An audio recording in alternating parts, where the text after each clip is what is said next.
I've experienced, I mean, there are some things that I have experienced that my teammates didn't even know about. To where I'm at a tournament and certain things happen, and in order to not affect the whole team, I kind of have to keep it to myself. Like what I mentioned earlier, the tournament in Wichita. Yeah. We were kind of all waiting to lace up and skate, and we were realizing that the game was like delayed.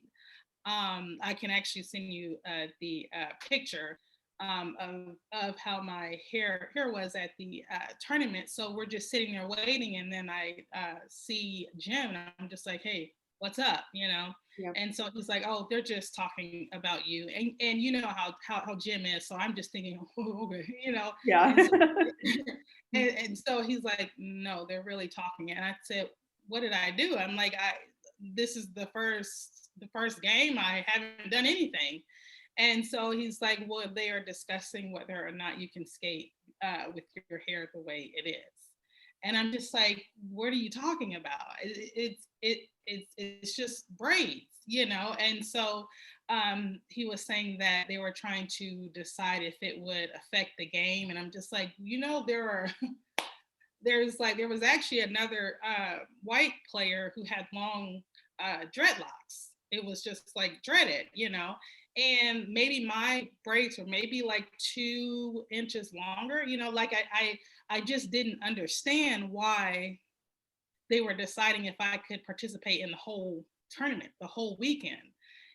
And so I just felt singled out. I felt like, yeah, no matter how I practice, I arrived here with my teammates. I'm excited to step out on the track with my teammates. And it's like, yet again, I'm being pushed over to the side, and they're making a decision on whether or not I could skate just based on how my hair was. And it's like I don't believe that there is anything in the rule book that says that your hair has to be a certain length or a certain style, a certain color. And so Jim basically explained to me, he was like, I told him, that we're not, I forgot exactly what he said, but he was informing me that he wasn't going to accept it. And he was trying to let them know, listen, out of all the skaters here, she's definitely not the one you want to exclude. She has influence. I have a mouth. Not only do I have a mouth, but it's attached to a megaphone, Yep. and this whole tournament will go viral by the time I get that. If you're saying that I cannot skate because my hair is in braids, you know, and I realized that it's not just one instance. Even a tournament, I think maybe a year later in Colorado, I'm getting ready to step out. I'm running late, of course, always. So my teammates are already out there warming up. I'm putting on my knee pads. A ref comes in, and then she's like, listen, I'm really, really sorry. And I'm like, okay, what did I do now? I'm like, it's like, I just want to skate with my teammate. And so she comes in and she informs me that the opposing team's coach pulled a group of refs together and told them that I was a dangerous skater, that I skated against them in state wars in Pennsylvania. And I laid a really, really nasty hit on one of their players. And he's just letting them know so they can look out for me. So I interrupted her. I said, I'm sorry. I've never been to Pennsylvania. I've never skated in state. And so they were like, so your name isn't so and so. And I'm like, no, my name is Foxxi Brown. Yeah. And so she was like, I'm really sorry. Apparently you look like a skater that they skated against, that they had issues with. Oh my gosh. And so I'm sitting there with my knee pads in my hand.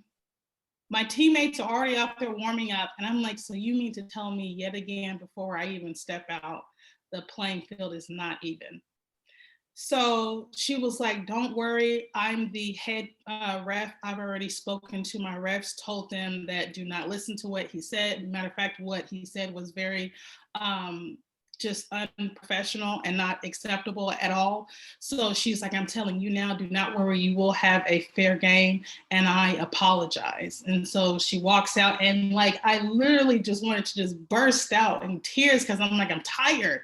I'm tired. You know, it's like I called off of work like everybody else. I paid money to be here like everyone else. I trained and practiced, tried out like the rest of my teammates. And it's like it's like I'm still being shown that I'm just not welcomed here. Yeah.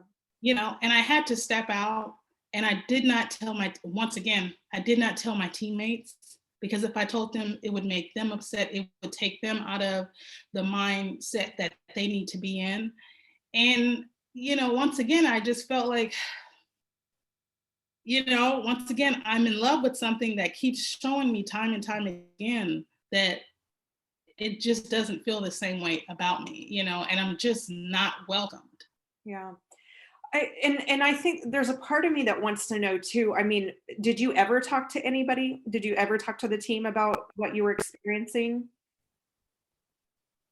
No, So no, they just never knew.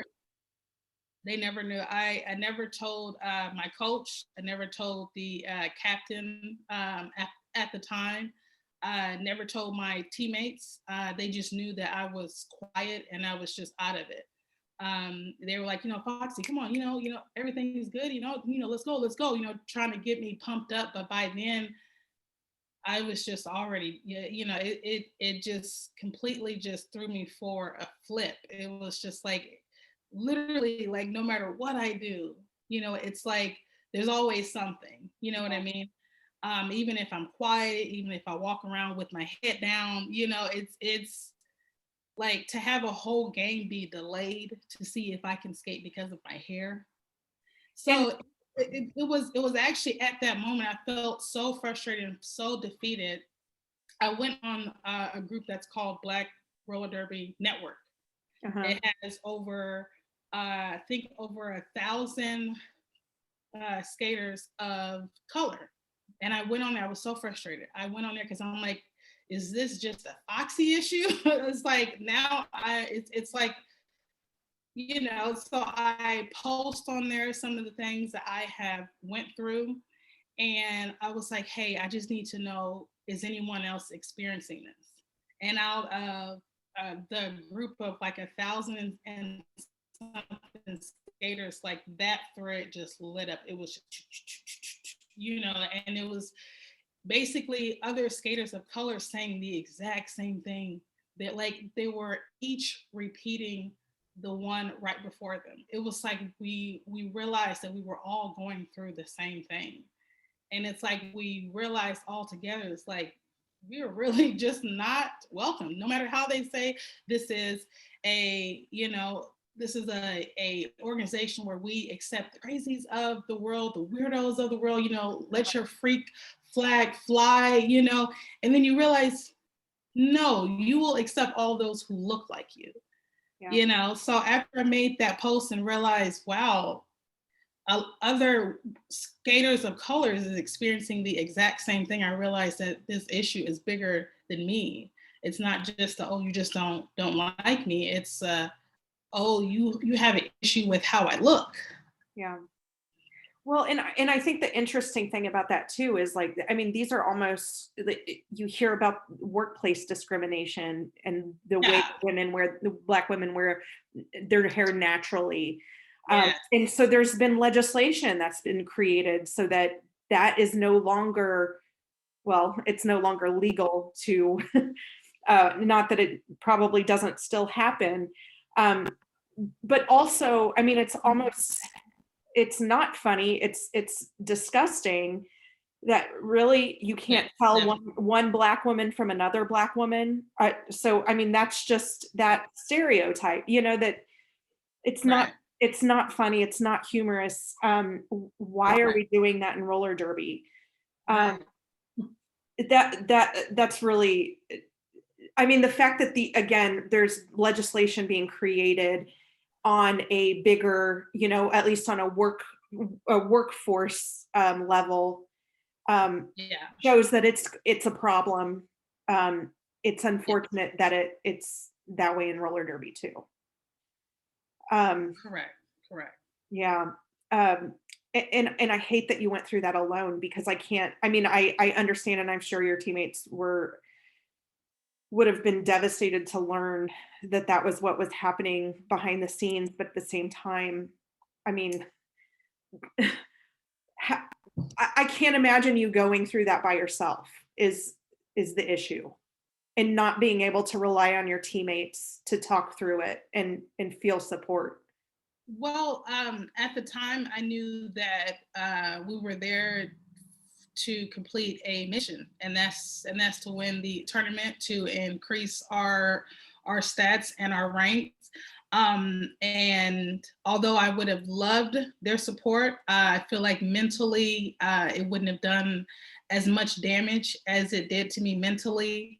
If I was able to share that, I know for a fact they probably would have played harder. I'll say that, but but I'm still a athlete, or that's how I look at it. At the end of the day, we are a team. We are there to work together. No one person is greater than the whole unit. So at that time, I felt like my team just did not need that extra mental strain. And maybe that's something, you know, maybe that was wrong on my end to just assume that. But to see us work just months and months beforehand to get there, Yeah. I still wanted us to have the best chance at improving ourselves and the best chance at winning, and then again, I feel like this is something else that most skaters or minority skaters, another reason why they don't want to speak up or they really don't want to say anything is because they don't want their other teammates to be like, oh, what happened now?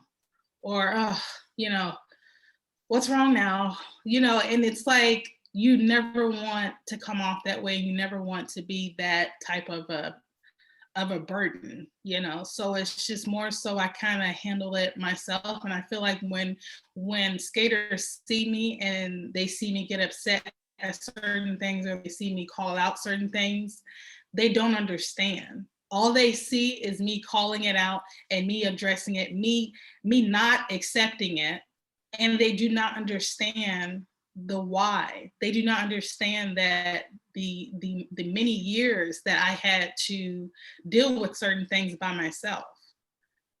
So now I'm just at a point to where I kind of don't care. You know what I mean?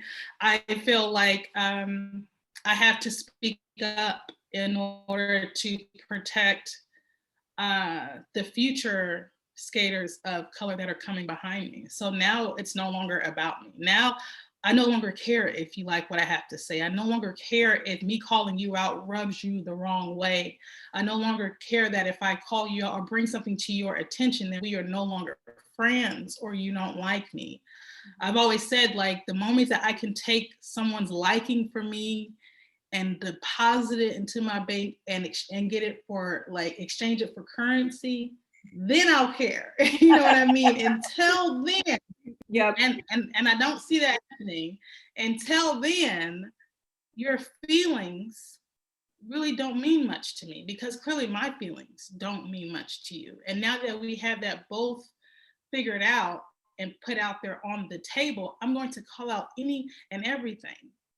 And I feel like that's my part. That's to be the next Mamba.